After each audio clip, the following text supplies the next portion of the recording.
Uh, Live now. Hello, everyone. I am Tony Six Swing here with Six Swing Productions. My co-host Laura Quinting and the political analyst, who isn't actually a political analyst, but because he's into politics, that's our anonymous name we're giving him for the show. Kent. Kent. The oh, political. Wait, we are going Kent. Oh yeah, we are. Yes, Kent, Okay. the political analyst. I'm horrible at these things and planning anything. Welcome back to the least produced, least funded, and least watched show on the internet. Hi! That sounds horrible when I say that out loud. If anyone sees this, you can now get the first 3 episodes of our show on SoundCloud, soon to be the rest when we get some stuff, and we'll soon have a WordPress site up and running, hopefully. Sounds so official. It is, kind of. Sort of, not really. I'm hoping the SoundCloud and being able to get an RSS feed to iTunes will help get more listeners, at least after the show, Yeah. something like that. And the reason we do this live on YouTube is because Blog Talk Radio costs money. Which we don't have. Exactly! So today is all about politics, and that's why we have our political friend here, and you guys pretty much can probably guess me and Laura's politics, but Kent, you want to tell us a little bit about your point of view on politics in general? Well, background would be helpful. Background, I would more first. say more background. Well, I majored in political science and history at a small liberal arts college here in Michigan, and graduated a couple years back. I had a government service job for a little while, and then I worked on the campaign here in Michigan in Grand Rapids area. In 2018, I've been involved in politics ever since. So, yeah, that's nice to know. Well, yeah, I'm the most middle-of-the-road guy any of you guys will meet, as our viewers know. I really don't do politics that well. I more go with rationality and reality, and I find politics is always about hyperbole and who wants to be in power. You want to ask if a politician is corrupt? Are they in government is kind of how I view things. But that's kind of just my view on the whole thing. But I have to ask, Kent, what would your view be on these, I want to call them morons who don't understand reality in these latest debates? are we talking like the Democratic presidential debates? Are we talking... Every time I haven't heard much from them, mostly because every time I try to listen, it just sounds like a bunch of people squabbling over the same thing, and none of them making any sense. Well, it really goes down to what viewers are trying to get out of the debates there. Like, the way that both parties, because we saw this as well in the 2016 Republican presidential primary debates when they had a similarly large field as what the Democrats have right now. Oh, yeah. These debates are run through different media organizations, which I like the idea of media being that fourth estate that is non-biased and everything like that, but we don't. It's just we don't exist in a world right now where unbiased media really. I don't want to say it doesn't exist, but it's not profitable. There's all this different perception, and media is under attack from both sides to varying degrees. So they have to protect the bottom line. So how to do that? Ratings. How do you get ratings at debates? You get the candidates together to fight. So at the most recent debate, we saw that happen between Elizabeth Warren and Bernie Sanders, two of the more progressive candidates in the race on the left end of the spectrum.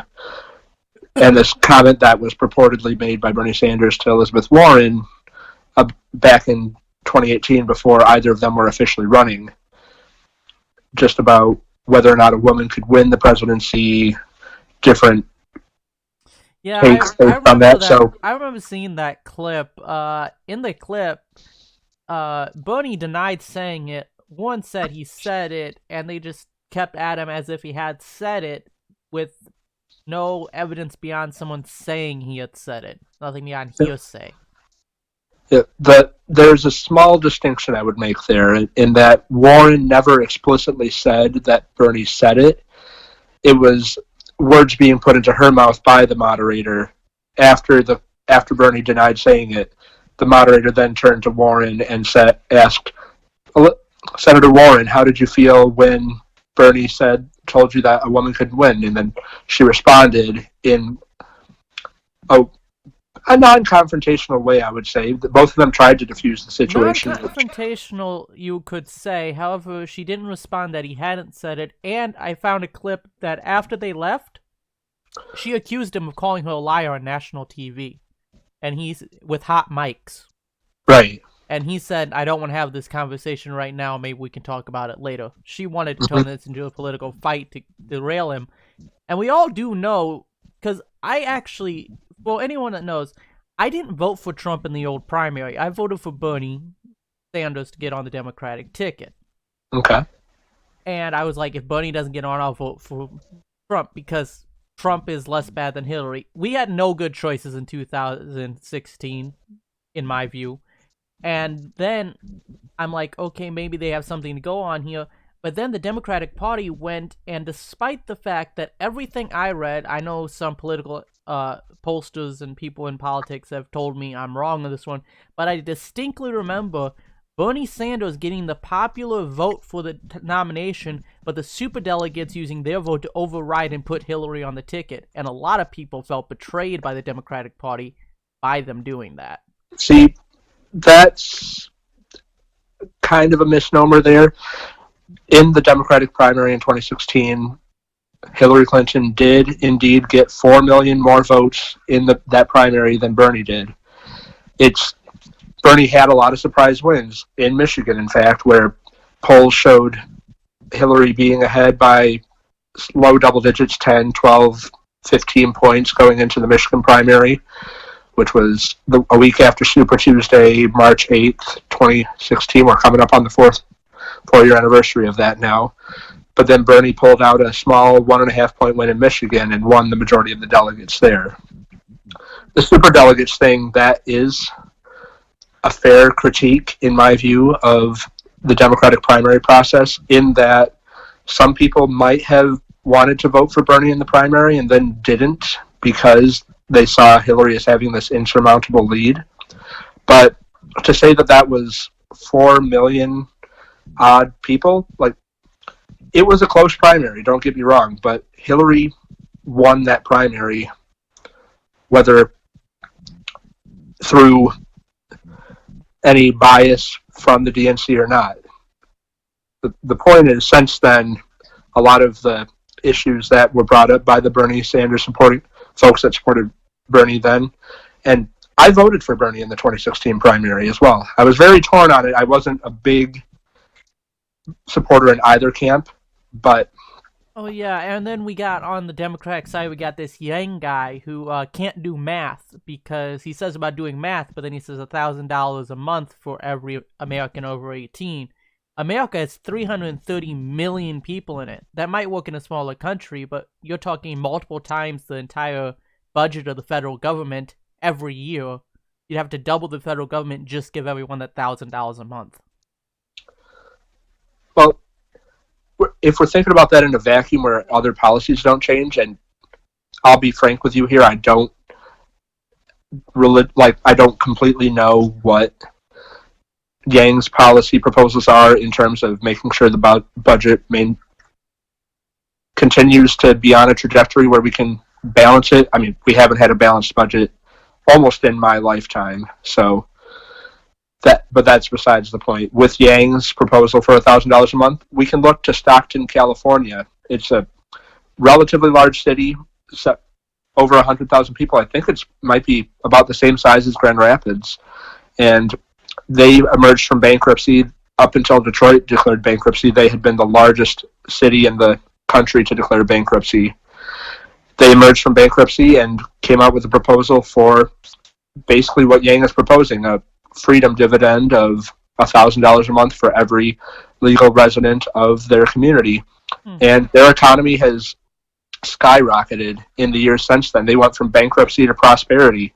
Oh yeah, with automation, we're quickly hitting a point where money is no longer really a necessary evil in our society, in my view. But here's the thing, with $1,000 a month, I did the math here, and even if only half of the United States population of 330 million people got the $1,000 a month, that's $1.8 trillion. And the budget, I believe, is about $1 trillion budget, 1 or 2 trillion. So we're looking at doubling that. Even if you offset that with policy changes, that doesn't change the number of dollars needed to fund it. Well, you got to think about just where that money is going into. And like I said before, I don't pretend to know religiously how Yang puts it all together, but there's definitely a case to be made for it, like with what Stockton, California did, that this is coming out of their own city budget where they didn't seem to have that money. But the investment that's gone back into their community because of it, because there's a lot of folks that could really use $1,000 a month. And I'm one of them. I only make like $1,800 and some odd dollars a month, and because of that, I still have to live with my dad. So let me ask you, if you had an additional $1,000 a month, how would you use that money? Would you be able to spend it on maybe more groceries, go into local businesses, putting some of that money back into the economy? Another $1,000 a month, that would help me immensely with paying off my debts, buying a house, perhaps even starting a business.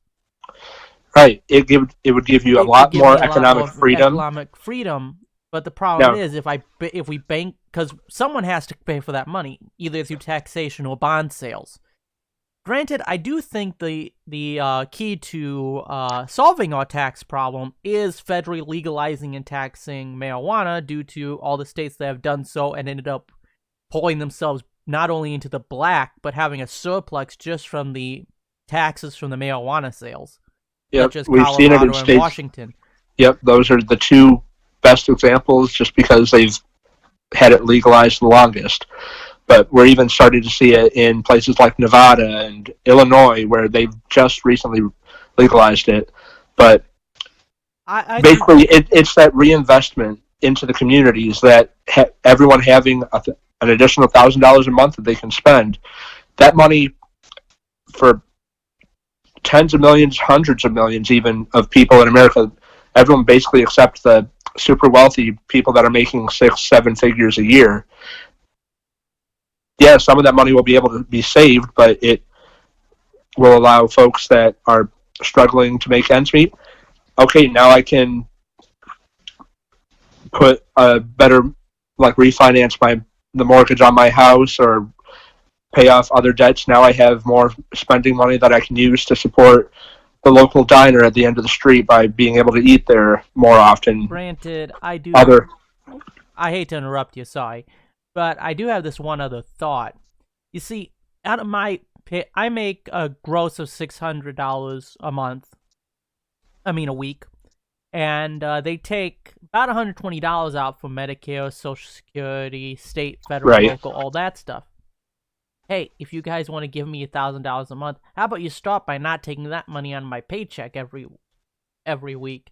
Because you take this Medicare and then you make me pay for a ton of the Medicare parts. I got to pay extra out of my money when I get to retirement age.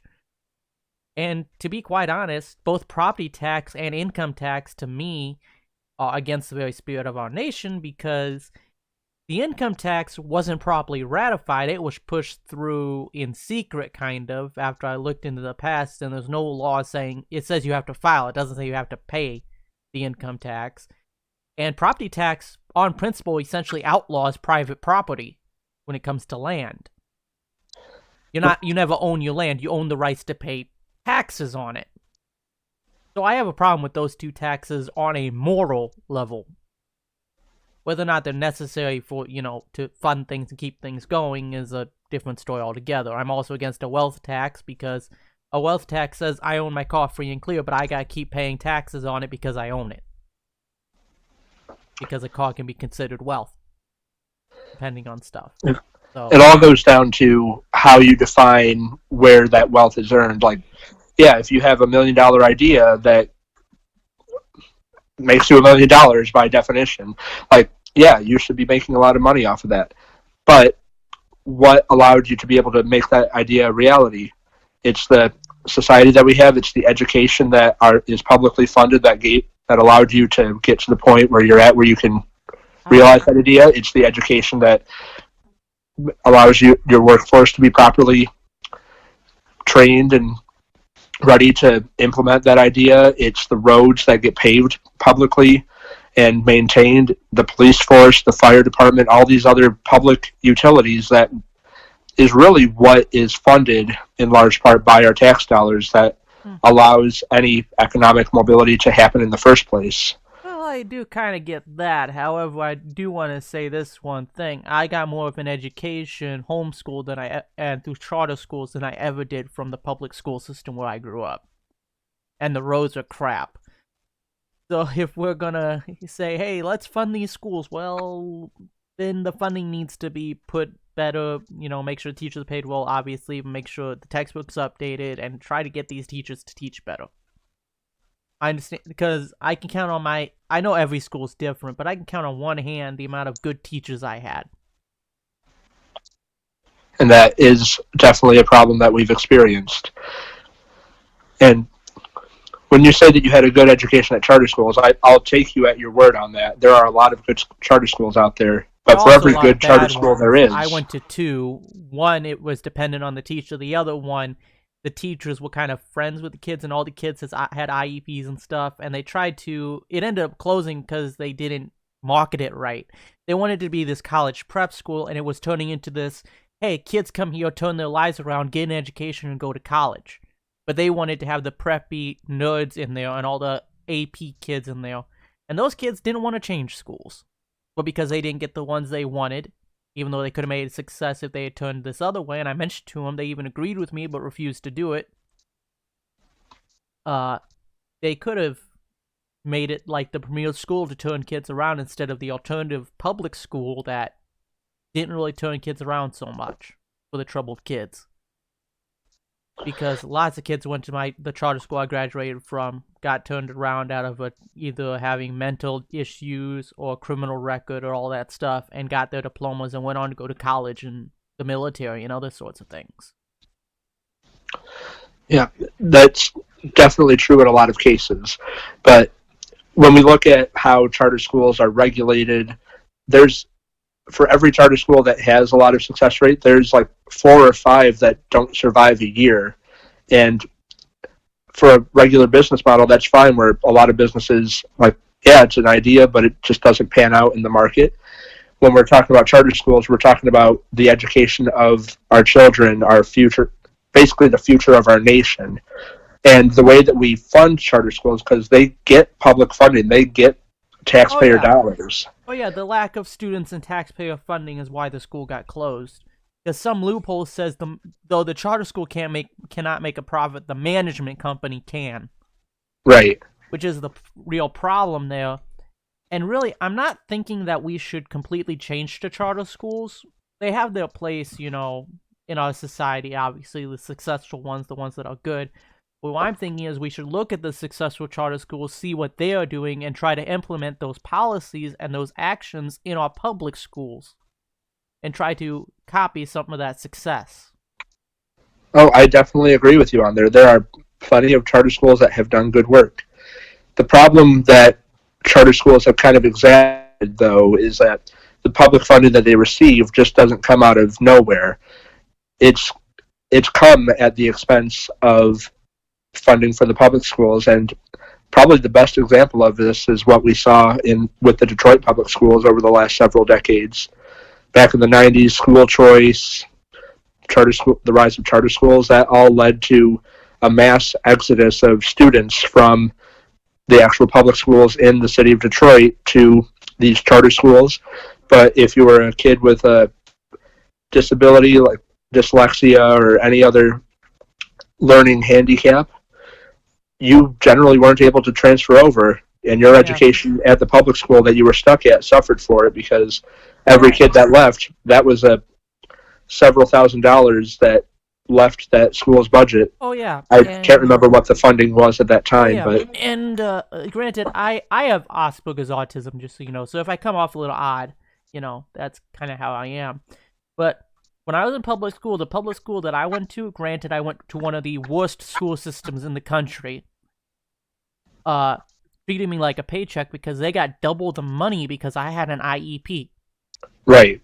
And here's the thing about Detroit. I want to say one thing. I don't really, because you want to try to keep this particular episode kind of PG, and I don't really want to get into a bunch of issues on race in the city. There's a lot more issues, and it's a lot more about who's poor than race in that, even though the people in the inner city do identify as they're white, they're black, they're Latino, instead of as human beings, and then a lot of them, and they'll say, this is my culture, where it's not culture, it's just urban life and whatnot. It's nobody's real culture. I don't call shooting someone because they're on the wrong block and over drugs a culture of worthy of my respect. I'll get called racist for that one, so be it. But the problem in Detroit is, not only did we have the charter schools, we also had GM pulling and closing all their plants in Detroit, causing a massive amount of unemployment there and in places like Flint and stuff that supported Detroit. And then because of the poverty that goes in there, more people ended up in these ghettos where the gangs are, and the identity politics, and how you got to identify as part of this group and join this gang and whatnot, which increased the criminal element, which destroyed the local property values, which got overtaxed to try to solve the school system problem. So no one can sell anything in Detroit, and the whole city kind of collapses because the poverty in the city pretty much created a snowball effect of the perfect storm to destroy a city, and turned it into essentially a war zone, almost, in places. According to my understanding, anyways.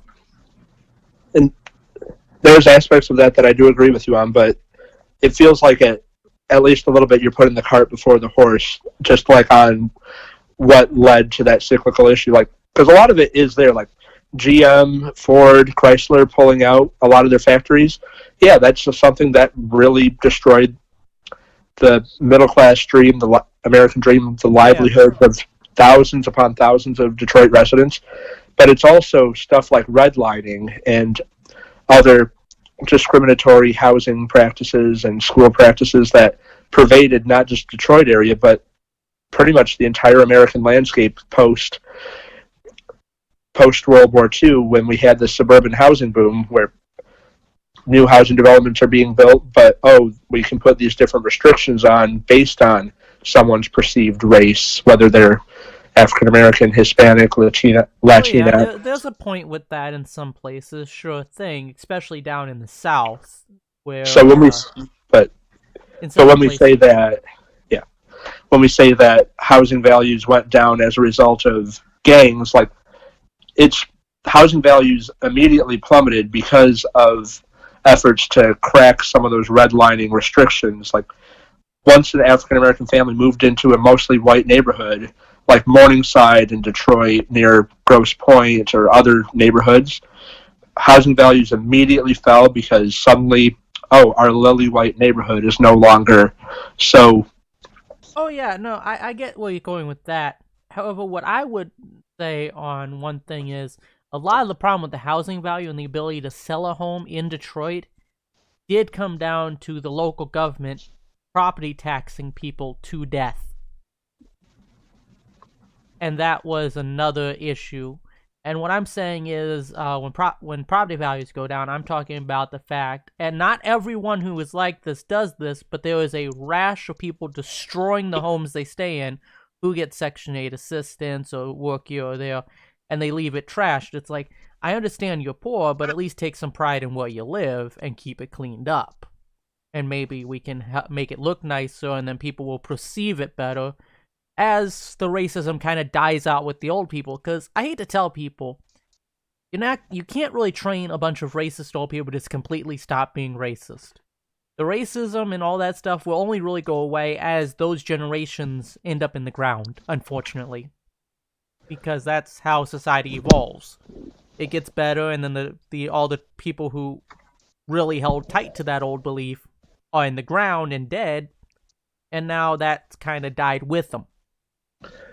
I mean, but has it? That's the issue at hand, because we're seeing a lot of younger folks, a lot of people in their 30s and 40s, and even teenagers growing up with that tradition of discrimination growing there. Like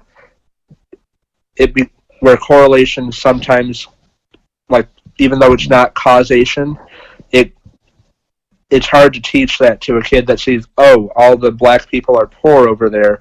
Oh, it must be because black people are inherently less able to make it well off. No, that's not the case, but you have to put in that effort to make sure that people that are being brought up in what should be a more fair and equitable society understand that it's the errors and the, I hate to say, but like the malicious intent of past generations towards certain groups of people that have led to the situation we're in now. So we need to dig ourselves back out of that hole.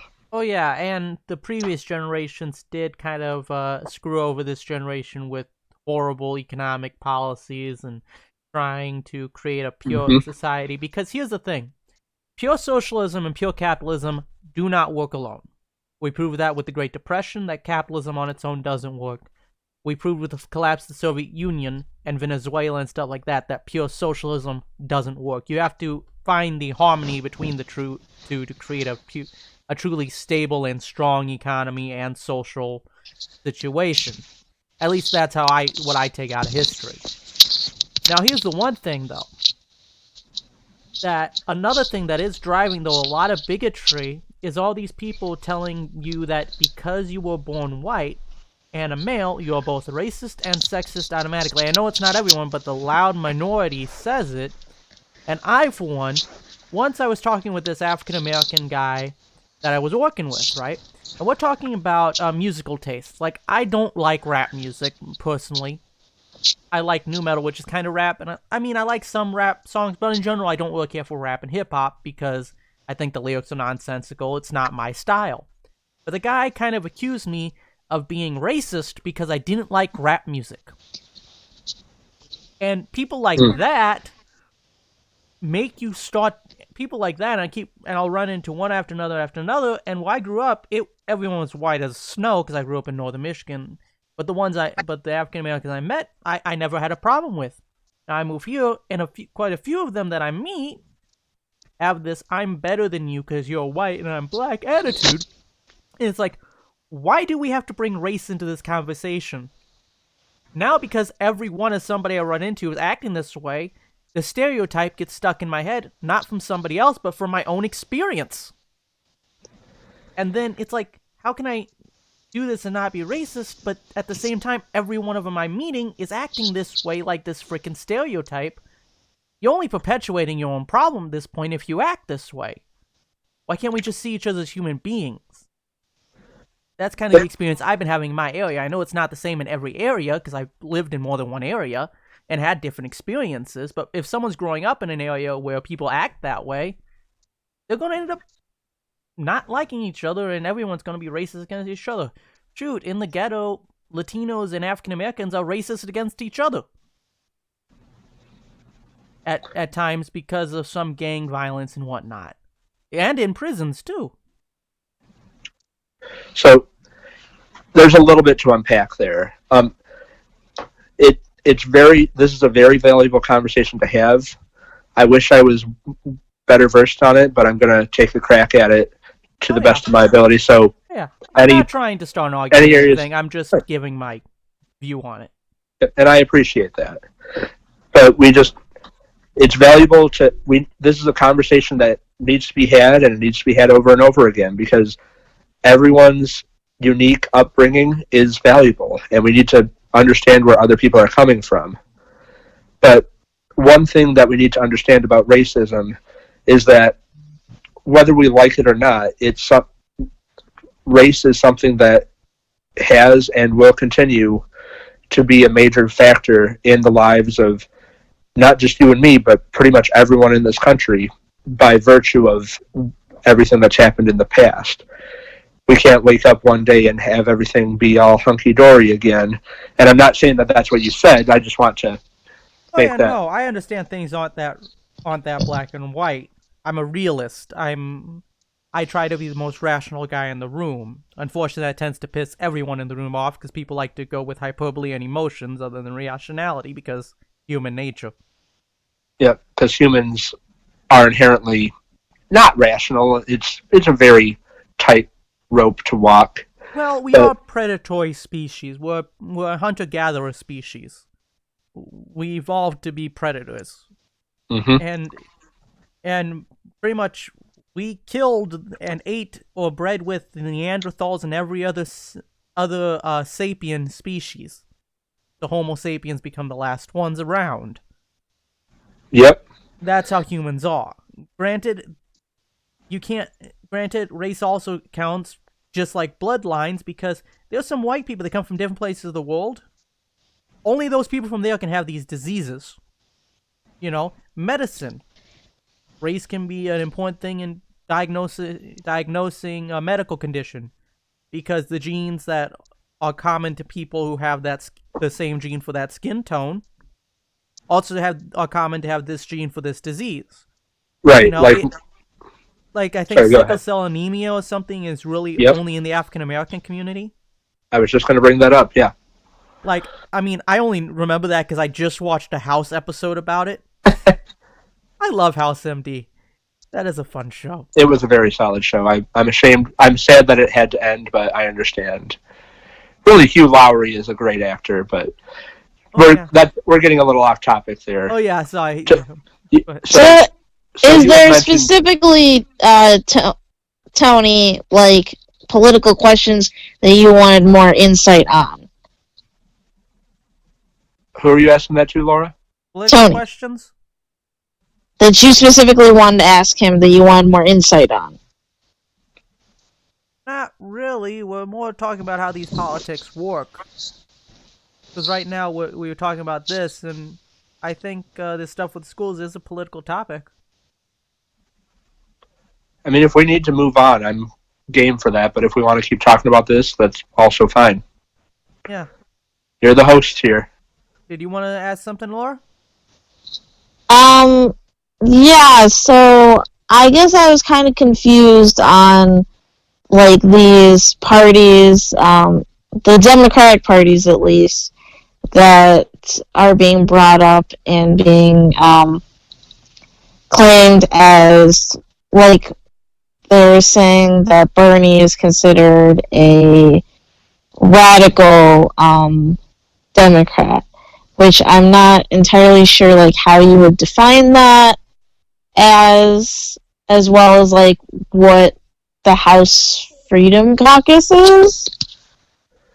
Okay, so we're going into a couple different directions there. So the House Freedom Caucus is a Republican and libertarian organization. It's entirely outside of the Democratic mainstream. There's never been a Democratic House member that's also been a member of the Freedom Caucus. That's been exclusively Republican politicians. But to go back to your question about Bernie Sanders being considered radical, and when he was originally elected mayor of Burlington, Vermont back in 1981, he was elected under the mantle of being an independent Democratic Socialist. And he has never actually been elected to any office other than as an independent, even his most recent Senate election. But he has caucused with the Democratic Party, so he's been in leadership there as a result. That's a whole nother thing where he just has never officially been a member of the Democratic Party. I believe he only runs as a Democrat for president due to the party's political power to get him on the ticket and get him an actual chance to get the seat.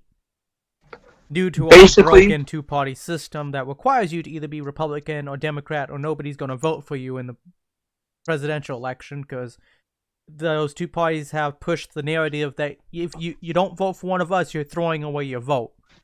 Unfortunately, that's so enamored into our society that trying to get everyone to vote for who they want to and actually look into it more than just vote on party lines is becoming increasingly difficult to impossible. And there's actual policy platforms in terms of ways that we can reform that are starting to gain traction. Oh yeah. But I want to get kind of back at the crux of Lauren's question before I dig into that, Oh if yeah. that's all right with you That's guys. fine.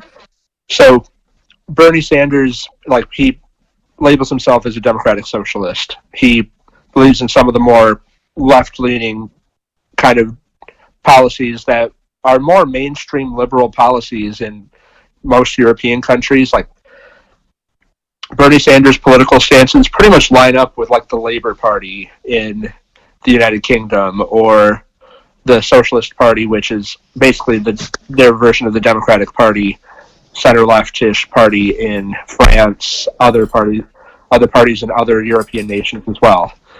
So, in terms of a global scale, Bernie Sanders honestly isn't that far left, but the way that our American politics nationally is skewed, it results in him being viewed as pretty far left. And a lot of the policies that he espouses, whether it's Medicare for all, which is a policy that I honestly don't like that name for it because it's a misnomer. It's just universal health care, which is what every other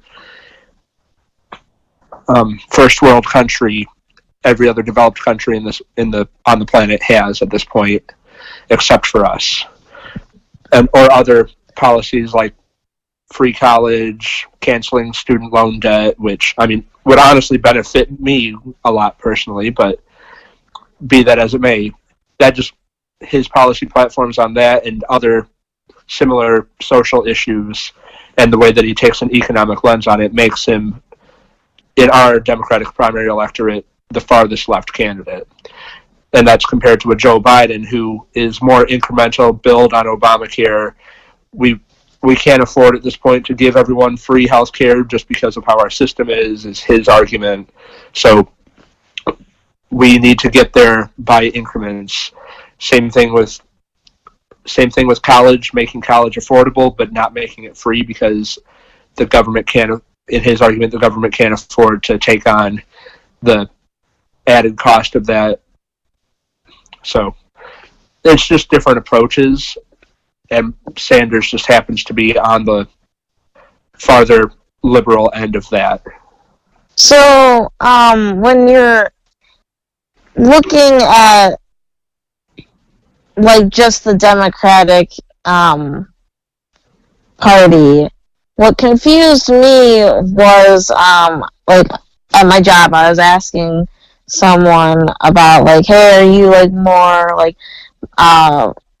it was specifically for Democratic people, but they were, like, putting the types of Democrat you were into sections, like, liberal, moderate, like, more conservative, like, what, I wouldn't even consider a Democrat to be conservative, so I was confused by that ideal that they were. Sorry, go ahead. You mind if I take a crack at this one, Chris? I think I Sure, have an idea go for what it. she's talking about. Laura, what I think you're talking, when you're talking about conservative Democrats, there are people that call themselves Democrats because they align with the Democratic Party on social issues, but they still consider themselves conservative because they are a fiscal conservative.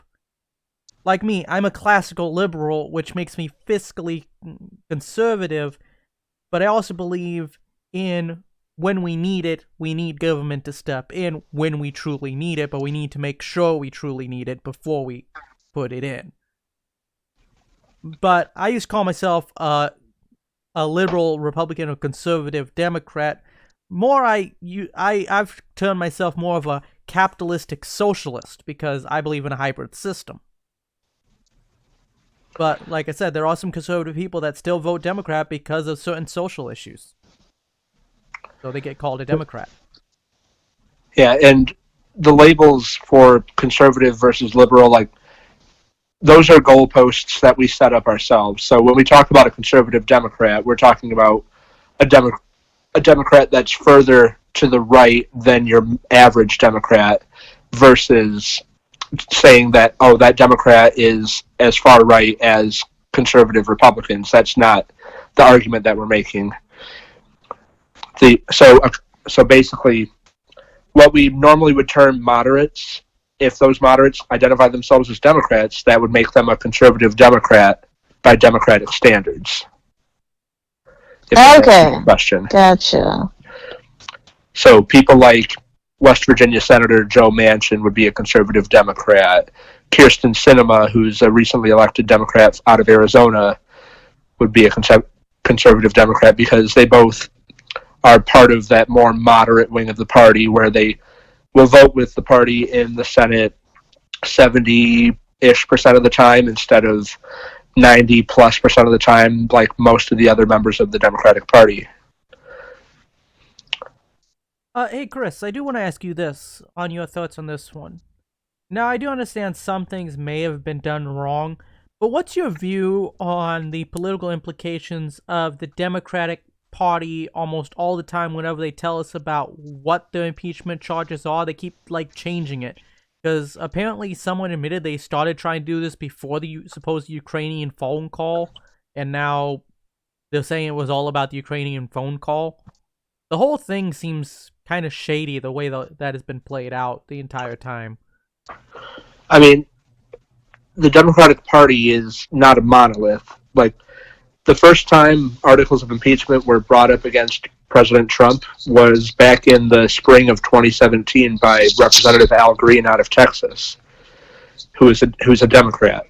And at that time, only a handful of Democrats came out in support of that, but the vast majority of the Democratic caucus was broadly against it because there was no crime to charge Trump with, no misuse of power, abuse of power, anything like that.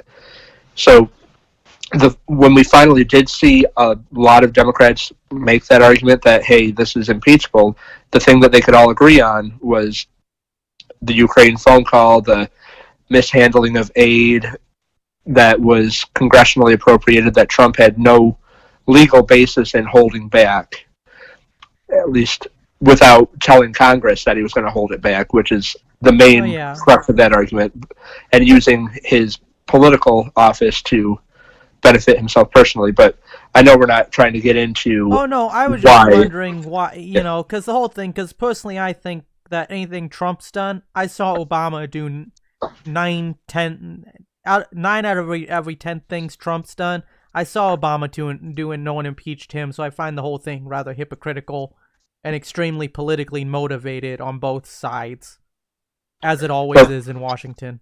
The problem with impeachment, and I'll get this out of the way right now, is that it was never well defined by the Constitutional Convention. If you look at the Constitution and how it defines what impeachment is, it just says that the House of... Hello? Yeah? Chris, I think you cut out. Oh crap, we lost him. I can hear you. Can you hear Chris? Yeah? I can't. Crap. Tell Chris just 1 second, we're gonna restart the phone call because it cut out. Okay.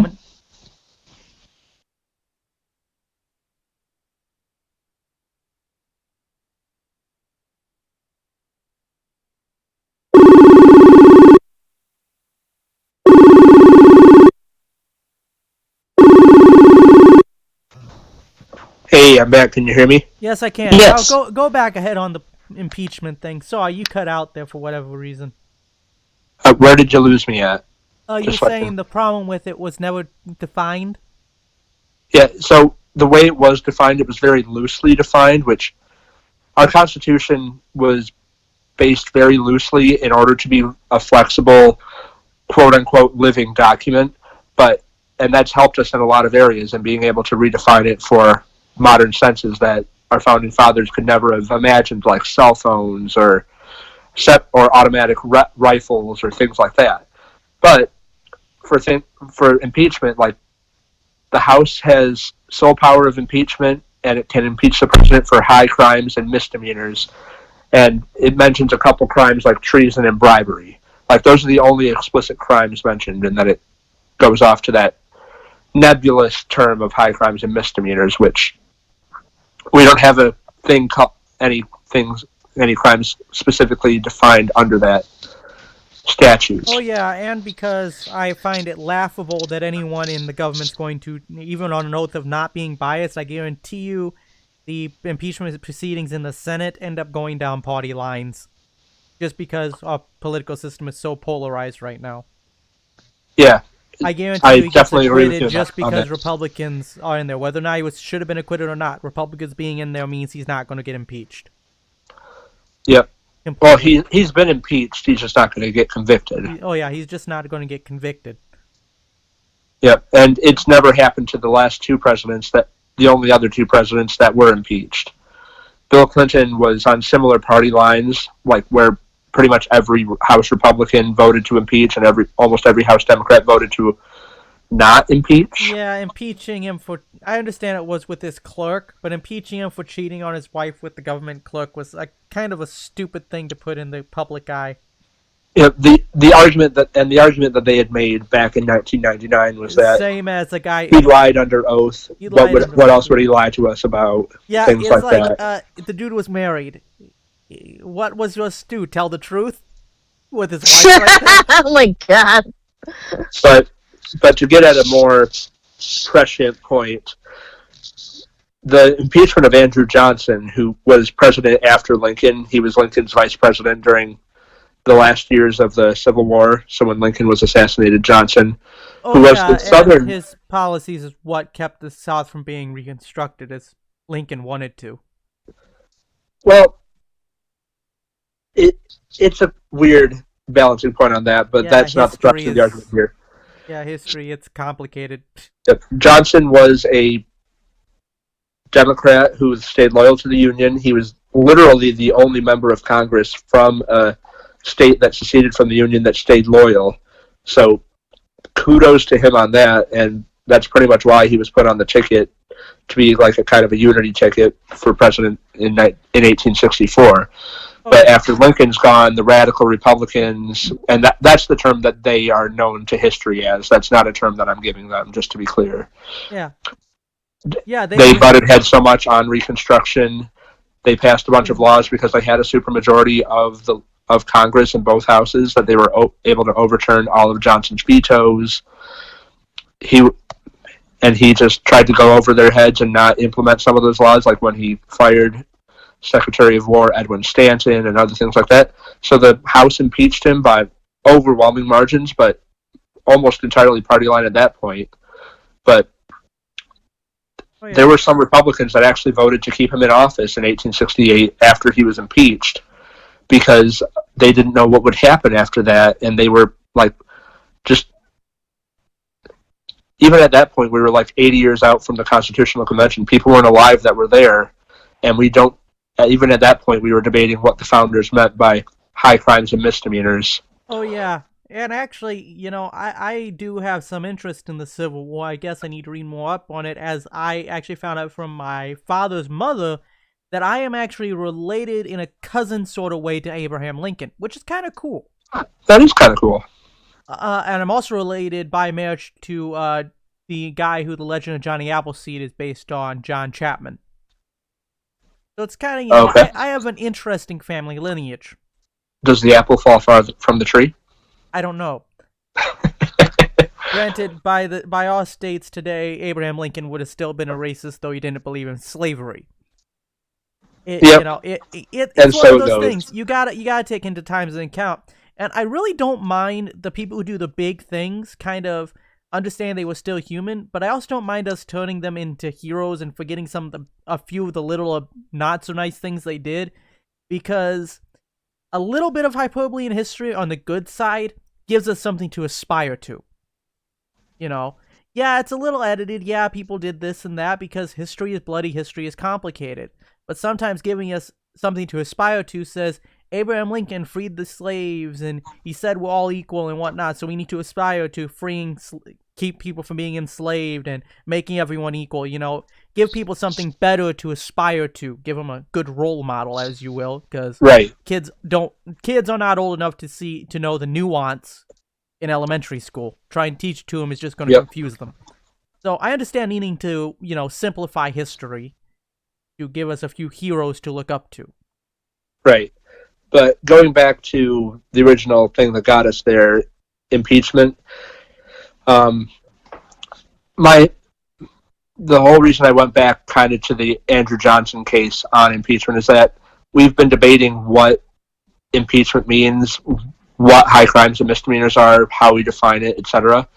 And there's a really pithy quote that a former New York senator, guy that actually preceded Hillary Clinton in the Senate, because once upon a time she was a U.S. senator from New York, Daniel Patrick Moynihan, and he was part of the Senate when Bill Clinton was impeached, so he did a lot of research there. He was a high-level committee chair or ranking member. I think the Republicans held the Senate at that point. I can't remember. But he was a long-tenured Democratic senator from New York, and he was researching, okay, what are high crimes and misdemeanors? How do I go into this trial because I'm making this oath of impartiality and all these other things. And he came back from all this research after several weeks digging into it, having the staff dig into it, that impeachment is what Congress and high crimes and misdemeanors are what Congress decides they are. And it's as simple as that. And because of that, impeachment is and always will be, unless we amend it to be otherwise, an inherently political process. Oh yeah, no, you can't be unbiased in the impeachment process. Unfortunately, you can't be. Anyone who, I used to think myself as an unbiased person and try to be rational, but even me, I find I have my own biases, and it is inherent to the human condition to be biased. Yep, it's like what you said earlier about the hunter-gatherer thing. Like, we're inherently biased to favor our own in-group versus the out-group, because the out-group in Neolithic society is competing with our own familial connections for food that's limited. We're not growing food. We have that limited supply of animals out there gathering stuff. So we have that inherent bias just in our DNA, pretty much. Yeah, in our DNA. And it's not an evil thing. It's just something we all need to keep in mind when we try to make decisions. Recognize the biases that you have and make sure that you have other people's perspectives to help counter the biases that you may already have. It's why we talk about, like, it's good to try to maintain friends from all different walks of life. Oh yeah, I've got rich friends, poor friends. I've had friends who became ministers and friends who used to be in gangs. So I understand the keep many friends from many different places. It keeps you rational and in check. Like, here's one thing I don't find rational. And I saw the Republicans do this too with Obama in office. And though I did not care a whole lot for Obama, I saw he did some good things, but when all the Republicans just said, it's bad because Obama did it. Now I see the Democrats doing the same thing to Trump, but now the Democrats doing it to Trump, even if it's something good he did, it's bad because Trump did it, and yeah, Trump's blaming Obama for a bunch of stuff, but Obama blamed Bush for a bunch of stuff, so going after a president for blaming the last president, they always blame the last president. It's kind of part of being president, and a lot of the stuff that we're pinning on Trump got started under Obama. So it's like, let's at least... I don't mind if you want to bash a guy, but at least be accurate with your bashing. Right. That's just my thing. I don't care if you want to go after a guy, just don't make stuff up, because then I have to defend him, and I really don't want to be in the position of having to defend someone because the facts are different than what you think they are, because everyone thinks, oh, there's a different truth, different facts, except fact and truth are absolutes. If something isn't true, then by definition it's false. If something isn't factual, then by definition it is also unfactual or false. Facts and truth aren't subjective concepts, as people like to make them be.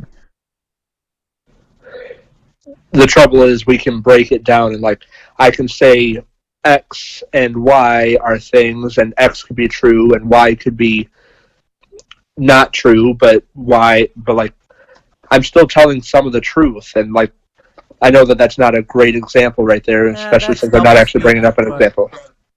But we're getting close to the end of the show, so I don't think we want to have to go into a double speak discussion. All right, so the rabbit hole. But yeah, no, I think I think this has been the most on-topic show we've had so far. Usually both I delve into nonsense by now. I think so too, actually. So, do you have Um, any other questions you want covered while we still have time?